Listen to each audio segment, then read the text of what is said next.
Hello everyone and welcome to episode number 6 of the Game Art Talk podcast. Tim Simpson was my guest and he is 31 years old and lives in Montreal, Canada. He's a senior environment artist at Tuque Games and has also a YouTube channel, which I'll put down in the info box. We'll be talking about how he became a self-taught environment artist and how to survive an art test. We are also chatting about how to deal with crunch and why he started his YouTube channel. So without further ado, let's jump right into the talk.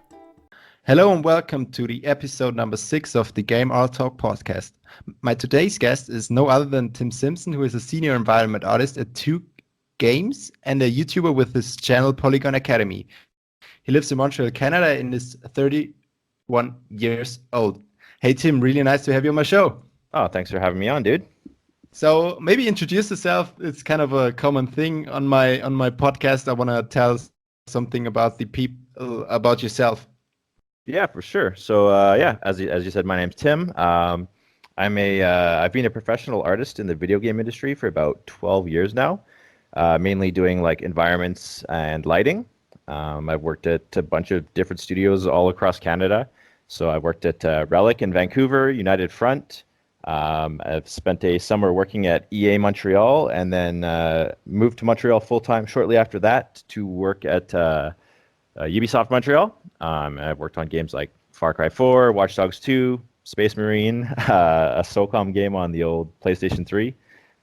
Just a bunch of like action games. And I love what I do. And I always wanted to get into the game industry ever since I was in high school. And I was lucky enough to be able to get that opportunity. So, yeah. So as you being an environment artist, you have a lot to do with engines, right? Yeah, like especially like for my time at Ubisoft, I was actually a level artist. So they're basically environment artist and level artist are kind of interchangeable terms that they kind of mean different things at different studios. At Ubisoft, a level artist specifically is basically like a world builder. So you spend all of your time in the engine, building the environments, not actually making the individual components or props or stuff like that. So for me, for about 5 years, I was spending like all day, every day, just world building. And because, well, you know, with Ubisoft, they make these massive open world games, right? Like Far Cry or Watch Dogs 2. It's like Watch Dogs 2, it was a huge, San Francisco recreation. And then Far Cry 4, it was a huge open world based on Nepal. So in order to build these massive open world games, it requires a lot of, scene assembly, right? Like you have to put together city blocks or villages up in the mountains and stuff like that. So that's basically what I spent all my time doing. And nowadays at Tuque, I do a bit of both. So I do a little bit of everything. I do a bit of asset production. I spend a lot of my time still doing level art. So basically, building the world and focusing on the big picture, as well as doing some lighting and stuff like that too. But yeah, basically over the course of my career, I've worked in a bunch of different game engines, but the main one I've always used for my home projects or personal projects, as well as currently at Tuque, is Unreal Engine. Okay, so you kind of know the engine in and out when it comes to building environments, right? Yeah, I'm pretty familiar with it, and I find it a really easy to use tool set, so I really like using it. So in general, you could say that the level artist is not kind of making the stuff which is in the game. It's kind of more the block out for the world building, right? So that's the main difference. So like usually as a level artist, you'll be handed a gray box, like a gray block layout that the level designers did, and then that's your the space you have free, right? Yeah, exactly right. So it's like a bunch of gray cubes, and like it'll be like, oh, this is going to be a building, this is going to be an alleyway, but it's super basic. It's just basically for navigation and gameplay space. So then you take that and you basically have to look at all those cubes and say, well, what is this building going to look like? What is this, cube that's in the middle of the road? Maybe it's going to be a car. Maybe it's going to be a trash can or something like that. And then it's our responsibility to use the assets that the asset team or prop team or modeling team make and flesh out all those gray boxes into actual believable spaces. So basically, yeah, you're given a very rough layout, and then you kind of build over top of that with different Lego pieces, modular pieces, and stuff like that you can use to create your environments. And there's a lot of back and forth, especially with level artists and level designer. There's a lot of back and forth saying, oh, hey, maybe can we move this car over to the other side of the street? It gives better cover. And yeah, by doing that back and forth, you kind of iterate on the environments and get something that hopefully plays really well. And then that's when you take the environment to the final level of polish by, adding decals and small props and stuff like that.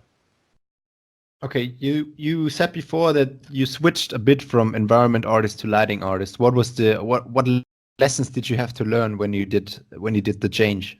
Yeah, so I've bounced around. I've been a dedicated lighting artist at one point in my career, and then I've switched back to level art, and now I'm doing, like I said, a bit of everything. But one of the big things with lighting is really it's one of the closest things that affects the overall macro, so the big picture, and the final Yeah. image you see on the screen, right? So a lot of the times you can actually get away with not amazing quality models and textures if it's lit really well, because you can hide things with shadow or just the way that the light hits a scene, and it affects the overall composition, and that's usually what the person that's playing the game is kind of soaking in. So for me, it's something that really allows you to kind of not only guide the player, but just really make a space feel beautiful or atmospheric or scary. So it has a lot more impact on the overall end result of the game than, say, like sitting there modeling a trash can. So for me, that was kind of like where I always Yeah. enjoyed working on the macro. And that's why I transitioned to doing level art from just like, say, modeling. When I was, early on in my career, I was just doing modeling and texturing and stuff like that. And I like to focus more on the big picture because that's what has the biggest impact on the player, I find. So yeah, lighting is just kind of like the next step in getting a little bit more specialized in that down that road. And that kind of is like, the final icing on the cake that goes on top of like everyone's super hard work and hopefully makes everything feel like a cohesive space. So yeah, it's just a thing that I really enjoy doing for sure. Okay, nice. So you are self-taught, right? Yeah, yeah. Basically, I started learning 3D modeling in high school.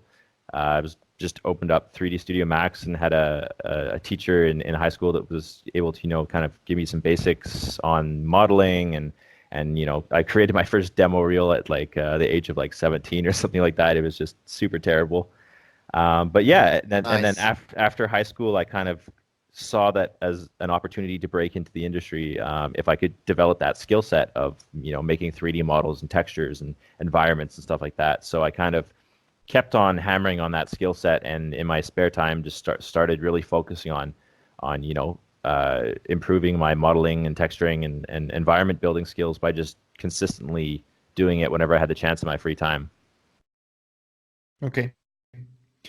So you didn't have any schedule where you said, now I need to focus more on low poly modeling, then I need to focus more on texturing, then I need to focus more on rendering, or did you just say, now I have this project, I will make it from the beginning to the end and just finish this, and then I head on with the next project? Yeah, so like I'd say in the beginning, like back in high school when I was first learning, I kind of had very specialized projects. I would be like, okay, I'm going to learn how to model a car. So that was a really good like, modeling exercise for hard surface and stuff like that.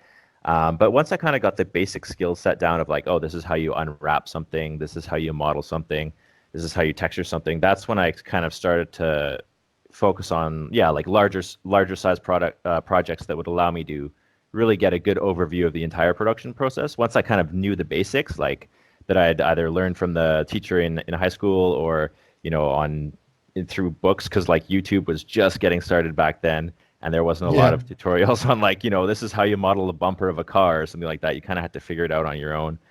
But yeah, so like I just kind of gradually increased the scope of what I was working on, which I think is a good way of working, because a lot of students when they first start out, I think they overestimate what they can do in say like a month or two, but then also underestimate what they can learn in a year of consistent effort, right? So I see a lot of students start out with a project and they'll be like, oh, I'm going to make an entire city or something like that, and it's Yeah. just like, oh man, there's no way that this is getting done to a level of quality that's anywhere near good with that your beginner skill set. It's like a lot of time they're building something for the first time, right?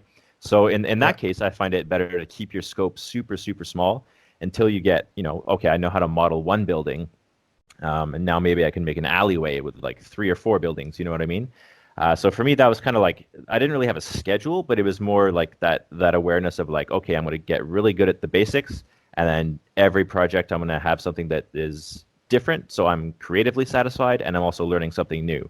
So like I would, do something that's like a realistic alleyway, and then maybe like a sci-fi scene, or like a vehicle or something like that. Back when I was still learning, I was kind of tasting everything. Like I was pretty sure I wanted to do environments, but I would still, model different things, or like a velociraptor or something like that. But I think the biggest thing that helped me is like once I decided that I wanted to become an environment artist, I really just started focusing purely on that. So like architecture and props and stuff relevant to environments. And Okay. yeah, and I just made sure I was doing 3D exercise and 3D like work consistently, rather than start a project, abandon it. I mean, I still I still do that from time to time, but like back when I was really trying to get into the industry, I knew I had to develop those skills. So for me, it was really important to basically take as much of my spare time as I could and sit there and devote that to learning the 3D environment skills that I would need to get into the industry. Okay, nice. So did you have any advice for self-taught artists who want to become self-taught, who say, "Oh, I don't want to go to school, it's too expensive," you know? Yeah. For me, the reason I kind of went the self-taught route is I just didn't enjoy structure. I guess like I was kind of, by the time I was done high school, I was eager to get out of the classroom, and like I think that's just my personality.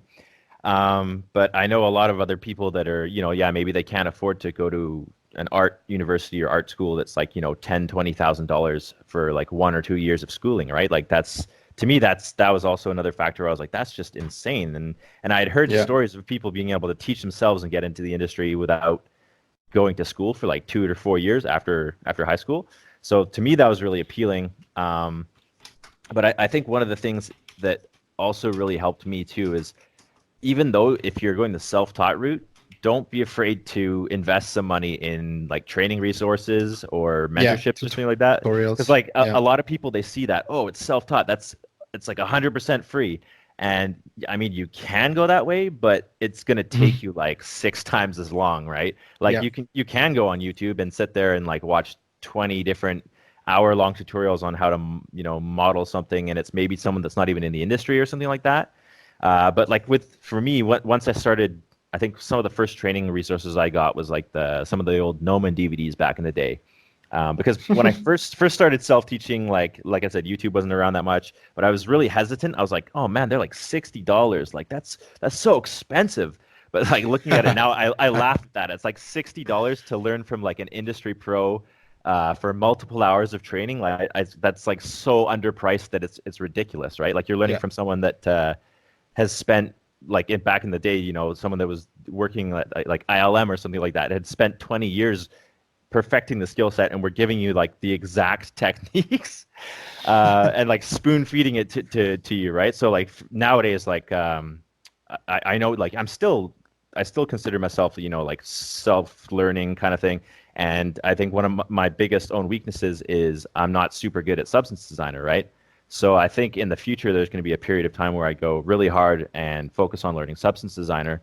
But after that initial phase of like learning the basics of the program, I'll probably literally just go and take like Josh Lynch's monthly mentorship. It's like, I don't know, like $500 or something like that. And I'm to me, that's just a no-brainer because it shortcuts your learning curve so much. And for me, time is my biggest asset, right? So I don't want to sit there going through hours and hours of mediocre, like random YouTube videos where the person's umming and ahhing and not knowing how to do it and trying to figure it out myself. And I would Yeah. just rather just, go right to the source and be like, what's the quickest way I can learn something? Yeah. So, and to kind of go take that and run with it, if you are investing in these like learning resources, like definitely follow through and do the projects. Like even me, I have like a bunch of old Gumroad tutorials that I bought and haven't watched because I don't know, it was something I bought for $10 and was like, oh, I'll watch it one day, right? You So know, if it's kind of someone you can rob my bank, but you can't rob my Gumroad account. yeah, exactly right. So it's like for me, so to kind of wrap that whole thought up is like consistency, right? Like, and make sure you follow through and are consistently working on something if you want to go the self-taught route, because without that consistency, like you're gonna have these big spikes in productivity and then probably huge like times where you're not working on your art. So you'll slowly advance your skills over time. But if you're just consistent and like maybe don't do like those 12-hour days and then 0-hour days, but like do like maybe commit to doing like 3 to 4 hours a day for several months. If you're going like, if you have a little side day job, like say you're working at McDonald's or something like that, and you want to break into the game industry, just go home and do like, I don't know, 3 or 4 hours a night of 3D, like 3-4 nights a week, rather than, oh, now it's spring break, I'm going to spend every day for 2 weeks doing like 15 hours of art. And then, after that, you probably burn yourself out. And then after that period of intensity, like you probably go another 3 months without working on art. So it's more so building your output into being a habit, right? So it's like you come home, sit down at your computer, do a couple hours of work, maybe then you make dinner. And I think if you can develop the habits behind that, you'll be a lot more successful a lot quicker, and it'll be a lot less of a painful process. Yeah, you kind of need this habit. That's really, really important. Yeah, they kind of like building those habits provide you a structure to learn within, right? Rather than just kind of randomly going like an ADD bumblebee flying around like, oh, this week I'm going to learn a little bit of Substance. Oh, this week I'm going to learn a bit of Unreal. It's like, well, if you're focusing on building, say, like a whole project and you're consistently attacking it, you're gonna hit, okay, this part of the production I need to make textures, so now I'm gonna focus on Substance, rather than just seeing something cool on ArtStation and being like, oh, I'm gonna learn how to use Marvelous Designer, even though it's completely irrelevant and it's not based on a project that you're actually working on from start to finish, right? It's just gonna be these little. You see that in some people's portfolios too. It's like a whole collection of little like tests or speed sculpts or like, a little random prop that's not really relevant to their portfolio as a whole. So you don't know what to hire that person for. You're like, okay, it looks like you like to play with software, but not actually finish a project, right? So that's a big red flag. It has no end. Yeah, he's just not focusing on the project, just always trying something new and not delivering the quality. Yeah. It's just the patience of like, yeah, okay, cool. I want to learn Marvelous Designer, so I'll build maybe like a sci-fi scene, and I know it'll be part of the production process, rather than just diving over to Marvelous and being like, I want to make a pillowcase from the tutorial, and okay, that's like, how does that help your portfolio or your progress, right? It's like maybe good for learning the interface, but then people throw that tutorial pillow up on their ArtStation, and they're like, I'm a prop artist. But I'm applying for environment art jobs, and there's a disconnect, and it doesn't make sense, right? Yeah. So when you are applying, what is really important? You said in your YouTube video where it says your first job in the game industry. How did you get it, and what was really important when applying? So when applying for me, it was kind of like a happy accident. Like I was posting my work on a forum and someone saw it and reached out to me and was like, oh, we're building a military shooter and you're working on like a blown up concrete barrier. Very like cliche, everyone makes one. But it was kind of like, it was super relevant to what they were working on, right? Like I didn't know that at the time because I didn't know what the project was. But the biggest piece of advice I would say is this doesn't necessarily just apply for environment artists, but like any artist. So say you want to be a character artist or a vehicle artist, is tailor your portfolio to studios and projects you want to work on. Because when in the heat of crunch, when they're looking to hire, they don't want to have to second guess if you know how to do their art style. So say I really wanted to go work at Naughty Dog on The Last of Us 2, or, well, that's wrapping up now. So, but chances are there's probably going to be a Last of Us 3. Like you can tell, studios, once they have a franchise, like, you know that there's going to be a new Assassin's Creed every couple of years, right? So it would be easy to tailor your portfolio with content that would be appealing to them. So pick a period in history and be like, okay, this is going to be done in the style of Assassin's Creed. So obvious handholds on things. That way, when they are looking to hire, or when you see that there's an opening on their website and you apply, even like basically you're bashing them over the head with it. Like the HR person will be like, oh, hey, yeah, I know that we make Assassin's Creed, and oh, this person's got like some old ruins, and it looks kind of like Assassin's Creed. So even the HR person that is, they usually have the disclaimer where they're like, oh, I'm not an artist, I don't know anything about it, I just forward the stuff. That they're going to be like, even they can tell that you're probably relevant, and they should forward your work, right?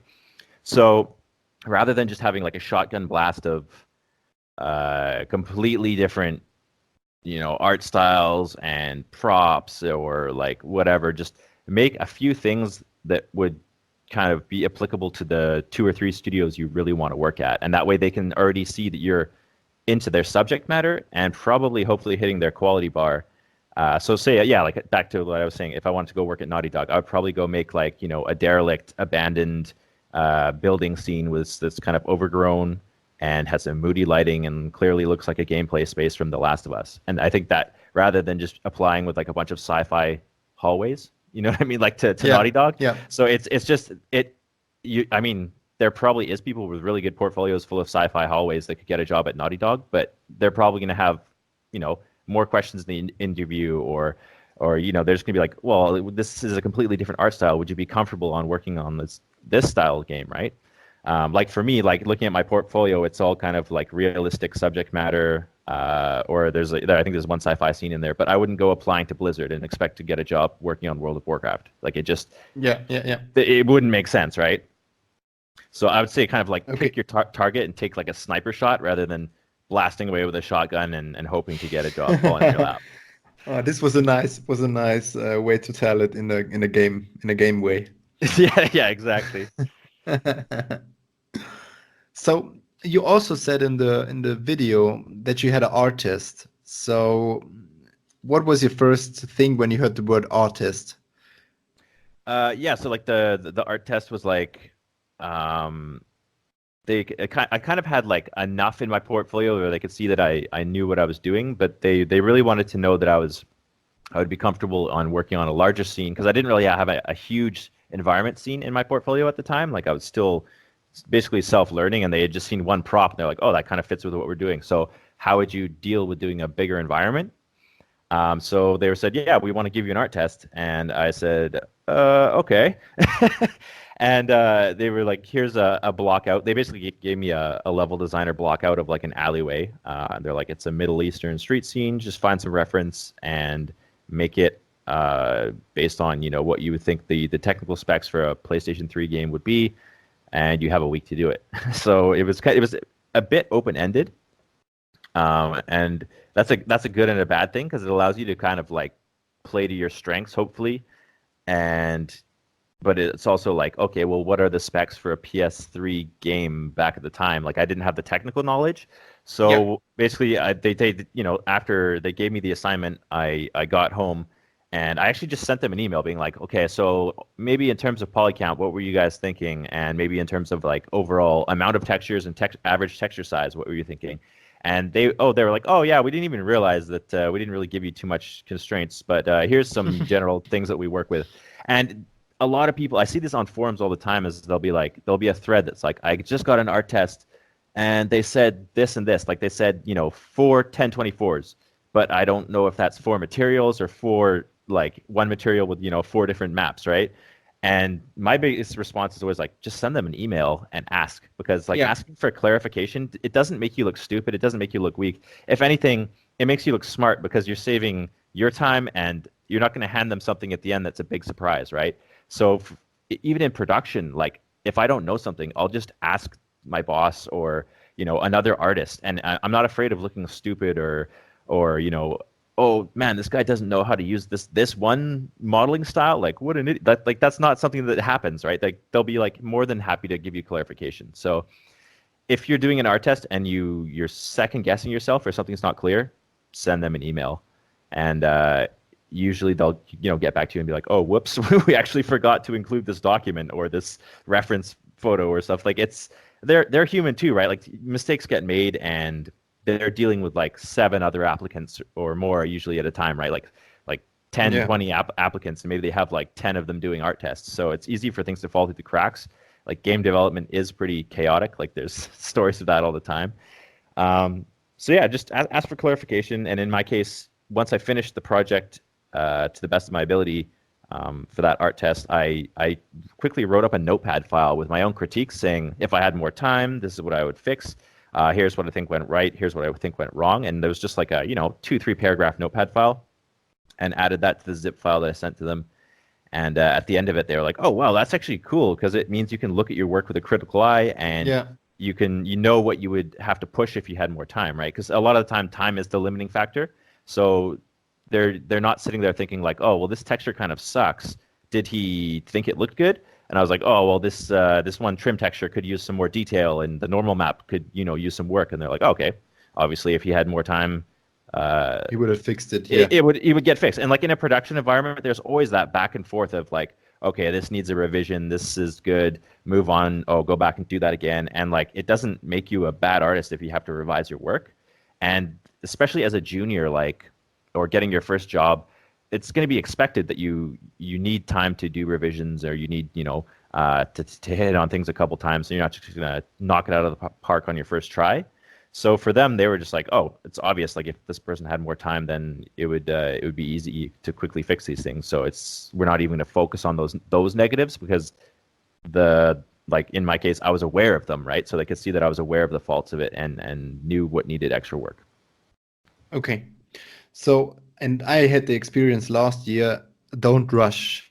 Just take your time, breathe, write everything which comes to your mind on the environment on the paper, and then start to work.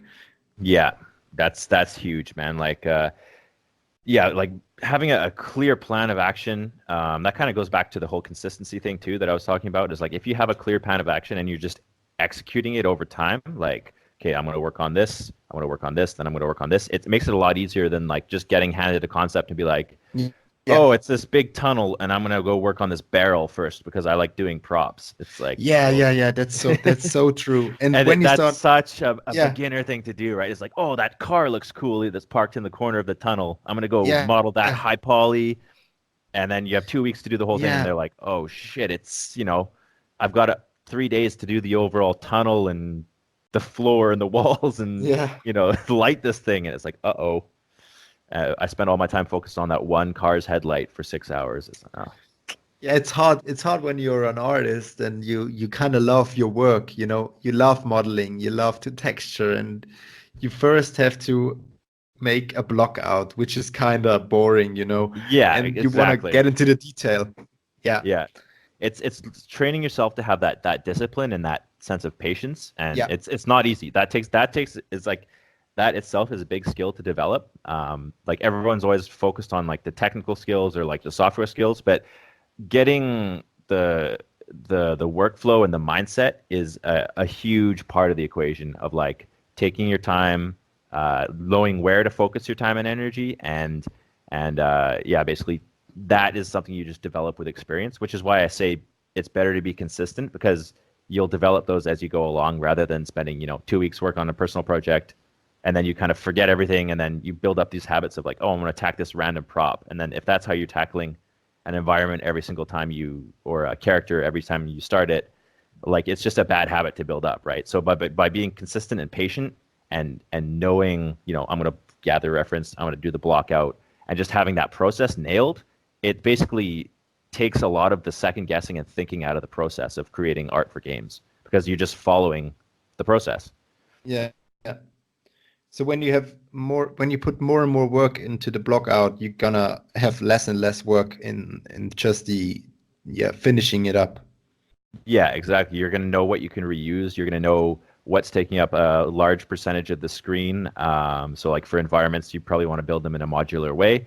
You know where you can cut in terms of like even when you're doing pre-planning an environment, you're like, oh, the concept has like 7 different pillar styles, but if I could get away with using 4 or like 2 or 3, maybe that's a good opportunity to save time where it can be like reinvested in upping the overall like lighting or texture quality. Or so say you're working on a character, by doing a proper block out and really kind of like fleshing in some of the details, you can be like, oh, well, this is a third-person game, so I should spend a lot of time focused on the back of the character instead of the front, because 90% of the time playing the game, you're going to be seeing the character's back. So it better have some interesting stuff on the, on the armor, like some vents or something cool.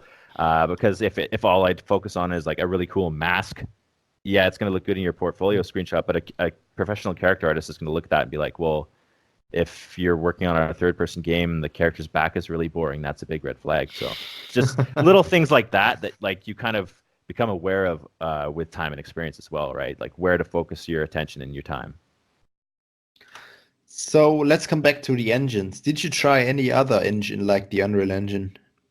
Well, yeah, I spent a lot of my time in Unreal, but at Ubisoft they had their own engine for Far Cry and Watch Dogs called Dunya. It's pretty similar to Unreal. Okay. Actually, that's one thing I found is like almost every engine that I've worked on, there's a lot of overlap.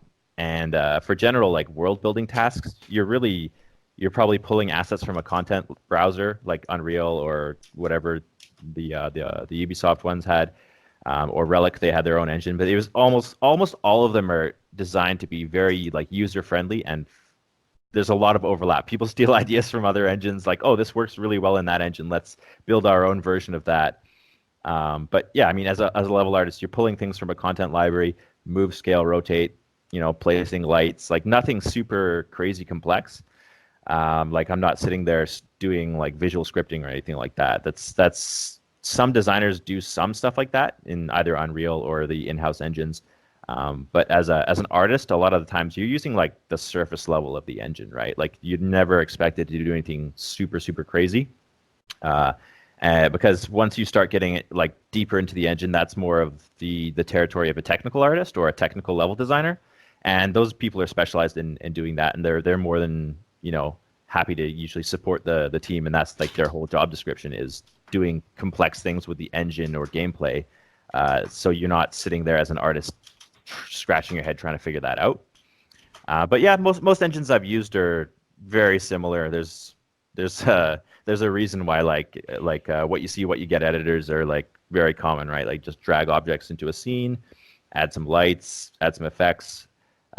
That's different like layer systems usually, it's where you can hide different parts of the world while you're working on them or stuff like that. But it's yeah, in general, most engines tend to be the same. Okay, nice.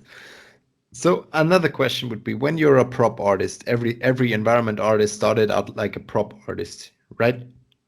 Yeah, I mean, I think that's the natural kind of course of getting into environment art is most people start with props, especially because, it's something that's a lot easier to focus on and manage.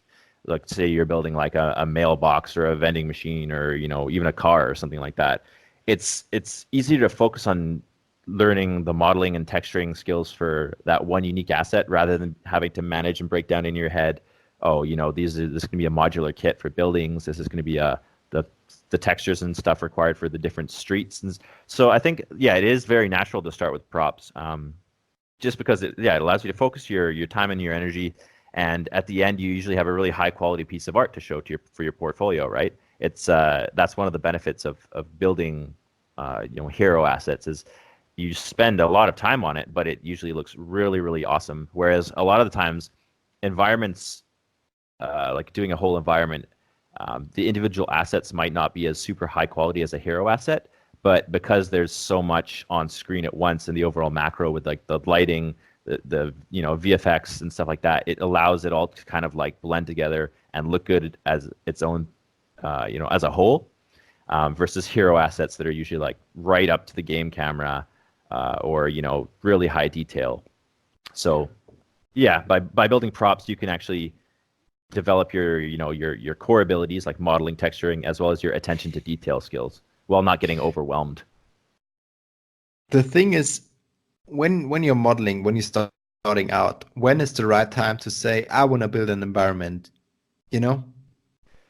That's a good Because question. you could spend all day, all year with just modeling props. And when you're saying, oh no, I got everything I have, now I wanna start building environments. Do you have any guesses on that? Well, it really depends what you want to do, right? Like some people really want to be like vehicle or prop or weapon artists. And in that case, I would say just 100% focus on doing that. You don't even need to do environments.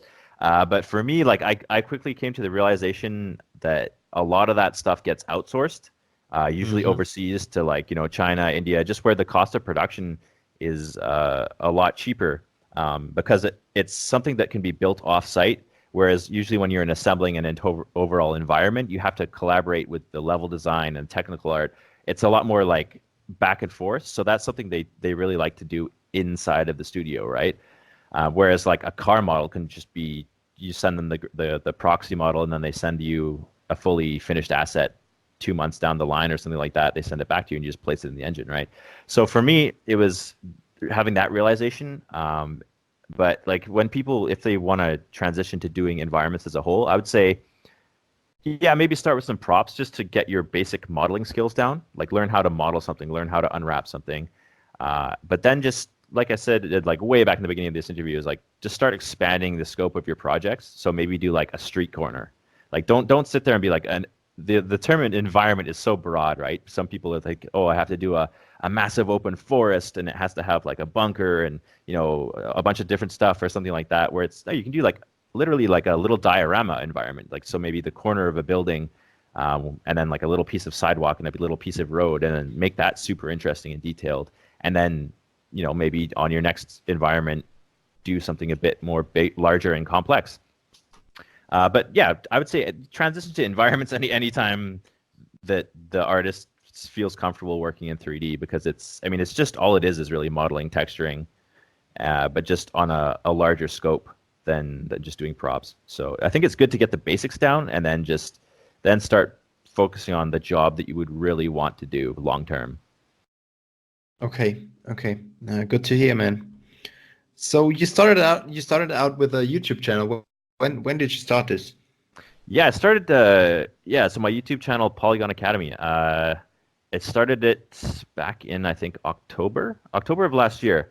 But basically, like, I had been for a long time. I've been on like a message board or a forum called Polycount, and I would just consistently be giving people these huge, write-ups on how to get into the industry, or here's advice for modeling or building environments.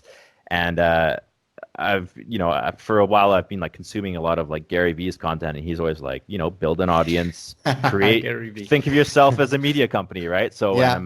For me, it was natural to be like, well, where do I go when I want to learn something? Probably YouTube as a first start. Like reading like a big article, yeah, it's great and they're like full of information, but I was like, I could probably reach so much more people and become like so much more like easily to understand if I just created videos and showed my process rather than writing like, well, maybe you should do the UVs like this. I can just show that, right? So I started the YouTube channel when I saw an ArtStation challenge was starting, because I was like, well, I might as well just document the whole creation process of an environment, and that probably would be valuable to people, because that would be the exact kind of thing that I would want to see when I was back in high school, like looking up to people in the game industry, being like, wow, if only I could see how they made their environments or their vehicles or their models. Like I was always looking for that professional insight, especially when you're self-taught. The quality of information you can find online is all over the place, right? A lot of YouTube tutorials are from people that aren't even in the industry or don't really have that professional experience. So for me, I was like, well, I know there's a lot of self-learners out there. It's becoming more and more popular as the internet kind of democratizes things, right? Like if you're living, say, maybe in China or India, and you have access to the internet, you can learn how to do 3D modeling, and then that can be your way of building like a decently high income skill. And because of the way that like the world works now, is like you can be remote and work for a company somewhere in somewhere else in the world, just using that skill set. So for me, giving back to the community that kind of like in like parentheses like raised me as an artist, and Polycount and now ArtStation, now that's like one of the more dominant platforms for 3D art, is it's been like really rewarding. And like every day I see comments like, oh, this video helped me out so much, or oh, I want to learn how to do this. So I've got a huge backlog of videos to do for people that are how do you sculpt rocks, how do you do this, how do you do that. And it's been a really cool journey over the last I guess 6 months since I started doing it, 6-7 months. And the response has been amazing, and I'm super excited to make more content for all these hungry young artists that are trying to dream of working in the industry. Because I mean that was literally me back 12 years ago. You want to kind of give it back to the community. Yeah, exactly. And I mean, and at the same time, like I've always been a fan of like having some form of side hustle. So eventually I will have like premium courses and stuff, but it's just hopefully going to create this cycle of learning that just gets people where they want to go, whether they go for the free tutorials or courses or whatever. Because I mean, for me, spending 10 to 20K on art school it just isn't worth it for a diploma that I've never had anyone ask me for my degree when applying for a job. They're not like, well, do you have an art degree? they just want to see your portfolio is super badass. Like that's Yeah. the only thing that matters. I mean, we can go a lot deeper on that, but like, yeah, maybe a We degree really will can. help you We really, for really can. say work visas. Yes, then for me, like I think I'm finally eligible to go work in the United States because I don't have a degree. And for them, I think it's like 3 or 4 years of professional experience equals 1 year of schooling. So after 12 years, I finally have the equivalent work experience of a college degree, which I find kind of hilarious because I think 1 year in the industry, you'll learn more than you would ever learn in art school, right? But I mean, that's just gatekeepers, and that's like I said with the whole remote working thing. That's kind of eventually going to go the way of the dodo. Is Yeah. like, so for me, I was always 100% focused on just building that skill set because to me it was like, oh, that's a high income skill set that I can monetize and get myself a good career out of. And I don't necessarily need a degree. Like I'm not going to go apply for a government job. I want to work in games, and there's a lot of game studios in Canada, so I don't have to worry about getting a work visa. But yeah, I mean, if you are in art school or if you're going to post secondary, it's not a total write off or a waste. Like don't get me wrong at all. Like I think that's a great experience for a lot of people. It wasn't the route that I wanted to go because I had I was luckily developed the self awareness of when I was young of like that ain't for me, and I don't want to go there and then feel like 3 or 4 years of just being depressed because I'm not going with what's in alignment of the way that my mind works, right? So, Yeah. but for some people, they need that structure, and it can actually be a good thing if they don't go to school. Like if they don't have the self discipline to do art all the time, and they want to get into the industry, like then maybe signing up and spending that huge amount of cash will force them to develop that consistency and discipline and get them to where they need to go, right? So it's that self awareness thing is huge. If you could feel like you can do this in your parents' basement, then do it. But some people need structure, and you'll also going to school is great for networking and stuff like that too. Like your peers will probably eventually be working in the industry too, and that could be a lifeline. So say you get laid off, then all the people you went to school with, they've been working with you for a few years and at school, and they knew maybe you're a hard worker. Then they can give you hit you up and be like, oh, we're hiring. So I mean, it's such like a whirlwind of ways to get into the industry. It doesn't really matter as long as your portfolio is. All it comes down to is your portfolio good, and that's about it. So I mean, that's as long as you get to that endpoint. It's like what's the saying? Like all roads lead to Rome or something like that, right? So that's it. So you would say it's kind of your own how you feel about yourself. You have to feel it whether you are going to school or not. Yeah, right? exactly right. Like if you can sit there and like I mean a lot of people they have their parents saying like, oh, you need to go to school, and that's kind of I'm thinking about making one of those videos on my YouTube channel being like, if you're a parent and you're like I'm the example, like if you're a parent looking at your kid doesn't want to go to school but they want to get into the game industry, like it's totally possible because a lot of parents will sit there and they'll be like, well, that's not how it worked back in my day. You need a degree, and that's just not the world that we live in anymore. Yeah. So like I kind of want to create content that's point at myself and give the kids that don't want to go to school like, look, this guy achieved it without going to university. Maybe I can too. And I mean, it's just you got to have faith in yourself and listen to the voice in your mind of like when you're sitting there by yourself, do I really want to go to college or university, or do I want to go or even like you might think you want to be getting a job in the game industry, but you actually enjoy playing video games more. So maybe you should become a streamer because I mean that's totally viable nowadays too, right? Like if you're going to spend 5 years developing a skill, like spend 5 years learning how to build an audience on Twitch. Like if you're working at McDonald's and you're like option A, option B, like streamer or game industry, like it's going to take me 5 years either way. Just have the self-awareness to be like, this is what I actually enjoy the most. Don't go for something that you think like your friends will think is cool, or your parents like are trying to push you towards, because I mean at the end of the day, if it's not something you actually enjoy, you're just going to get really burnt out, especially if you're getting into the game industry because you think it's going to be like a super high paying job and I get to playing games play all day. video games all day. It's like, no man, like you're a production artist, you're there to produce content and create stuff for games, and if you don't enjoy the process of doing that, then even if you're in like game art school and like 2 years in and you realize I actually hate modeling, I hate texturing, I don't even enjoy this, like pull the ripcord and get out and figure out what makes you happy and go with that. Like maybe you want to go be a surf instructor down in Nicaragua, and that's going to be what makes you happy. Like, just figure that out first, and then just go all in on it. I'd say that's like my biggest thing, especially for self-taught people. Like, you can learn pretty much anything online these days. Like, if I wanted to be a stock trader, I could probably go take a couple courses and I learn how think to you can trade learn stocks. everything Right? Like, online. so Everything. there's really like no excuse to do something that you're not super into at this point. Like, yeah, it might take you time and money to get that skill set, but I'm not going to go get open heart surgery from someone that learned it on YouTube. But for most like digital based things, you can learn it all online now from people that are actually doing it every single day. So talking about production, did you experience a crunch Oh, time? like crunch time. Sorry, crunch time. Yeah, for sure. I mean, that's been in the news a lot recently. Yeah. Yeah. Uh, That's why I ask you this question. You know. yeah, of course. Yeah, I mean, I've been in projects before where there's been, times of crunch.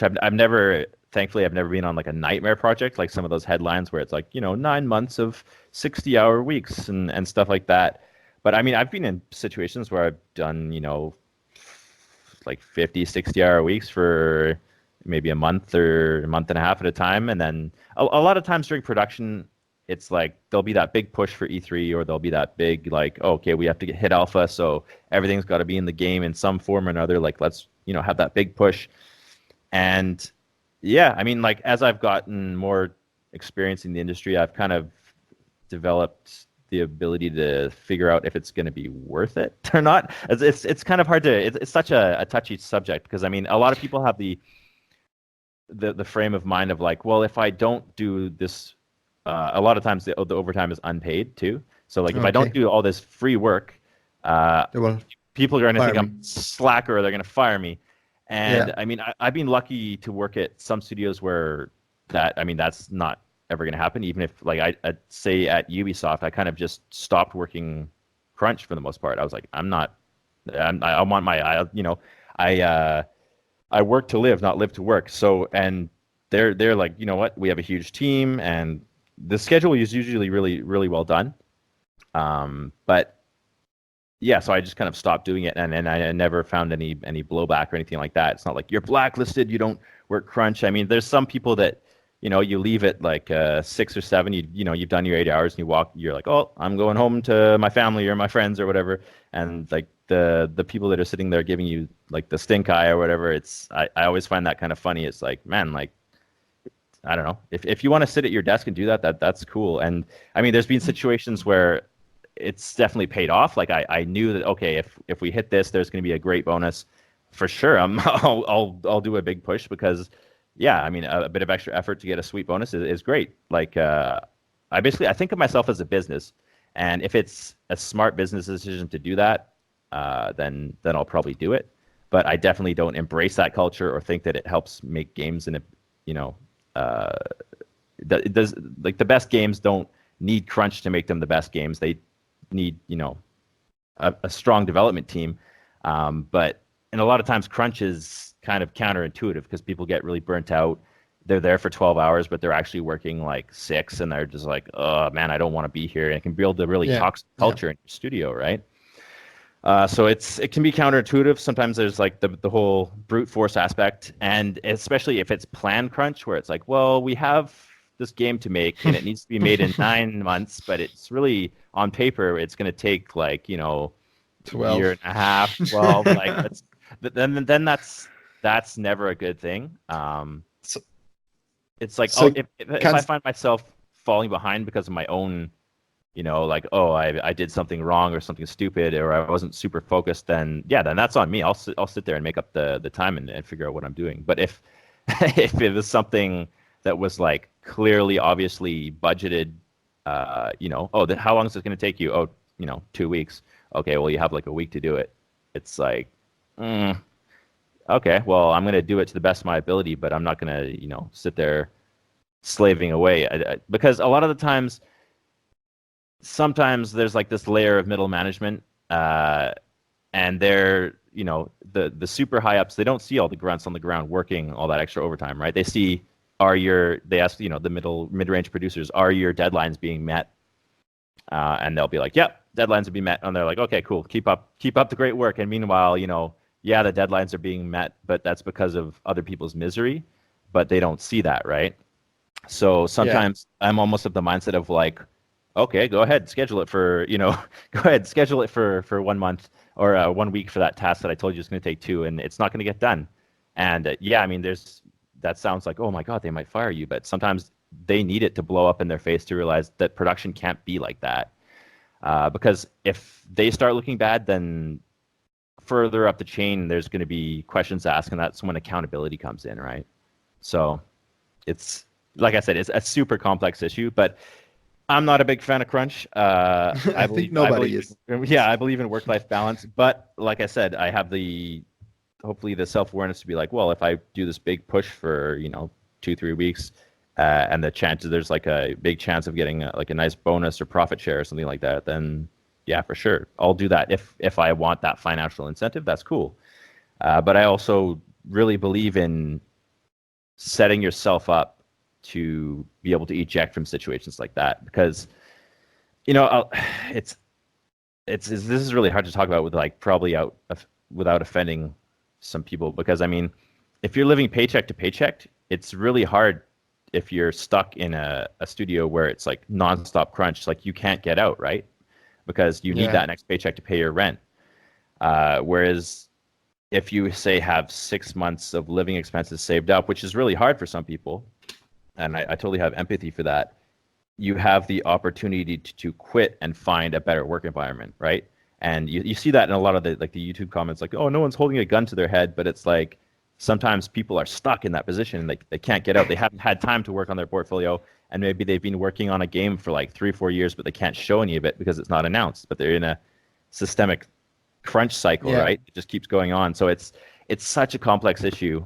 But I think if you go into it as say I was an artist and I was, you can look on Glassdoor and see before you join a studio, go on like glassdoor.com and see what the employees are saying about the studio, because it's all like anonymous reviews of the studio or the company, right? And you can usually get a good sense of like from like 10 to 20 user comments of like, oh, this place is super unorganized, it's nonstop crunch. It's like, maybe you don't want to sign yourself up for that. So that's a bit of personal responsibility that I think that you need to take before joining a studio. I mean, it doesn't take very much effort.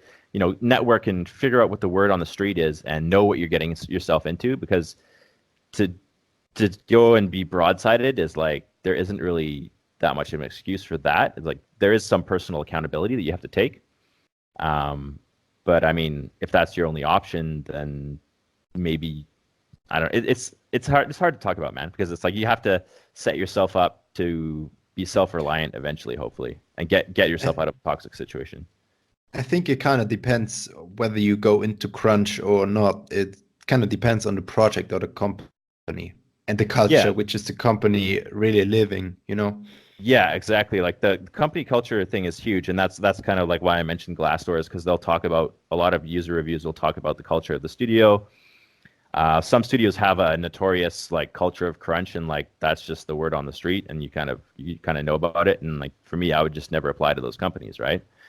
But yeah, and I mean, like if you're developing that culture of nonstop crunch, it creates a really toxic overall culture of your studio usually, and that just makes you a place that top tier talent probably isn't going to want to work at, even if the game is super amazing, because no one wants to really work in a negative environment, right? And nowadays with like Kotaku and IGN exposés on places, it's like you can't really hide that anymore. Yeah. Like it's trying to front and hide that like this is an amazing place to work when there's big stories about your company being like it's a nightmare pit. Like it's because of stuff like that like hopefully changes will start to happen, because like I said, you just can't hide it, and to even think that you're going to be able to continue to get away with that, like flying under the radar these days, is pretty laughable. And hopefully that's going to encourage a lot of studios to start really taking a look at their own culture and internal politics and what's going on, and hopefully start to manage those projects better. Yeah, I think there's a change happening nowadays, right? When Yeah, it I mean, comes to this. a lot of game devs too that like got into the industry like maybe 10 years ago when they were in their 20s. They're now in their their 30s, and they have kids, or they're thinking about starting a family. Like they don't want to be at work nonstop. Like Yeah, yeah. it's always great, like that enthusiasm, especially like kids coming out of like game art school. They're probably like 18, 19, and early 20s. Oh, like I just want to make video games. I'll work like 50, 60 hours a week because I'm gonna love it so much. Yeah. And it's like it's such a flawed mindset. Because if you're working for free, not only are you devaluing your own skill set and your time, but it's like you're building up this probably like a huge amount of stress over the long run that's going to really burn you out. And they're just not aware of what happens because they're so excited to get into the industry. But yeah, so I mean, it's getting that frame of reference and that context of your first couple game productions of like what you like and what you don't like about the industry, and then finding a place that speaks to you. Because I mean, you can a lot of times, yeah, you can just get one or two ship titles under your belt and then change jobs or whatever, right? Like if you're young, the biggest piece of advice I would say is go work abroad if you're not tied down to where you're at. Where you live, yeah. Yeah, I mean, it's a great experience. Like I love to travel, and you get to sample different studios and different you know different ways of production being done all around the world, which is really cool. So So I think the people can take a huge amount of advice from a senior environment artist right now, who is self-taught as well. So thank you so much, Tim, yeah, no for worries, being man. on my show. And I will put all the information about him in this subscription box and in the info channel. And you can check him out. You should check him out. Check also out his YouTube channel. There's lots of good tutorials on it for people who want to become an environment artist, self-taught as well. And yeah, so thank you so much, Tim, Dude, thanks for having me and on, man. see you It's been a soon. real pleasure. Yeah, thanks. Thank you. Cheers.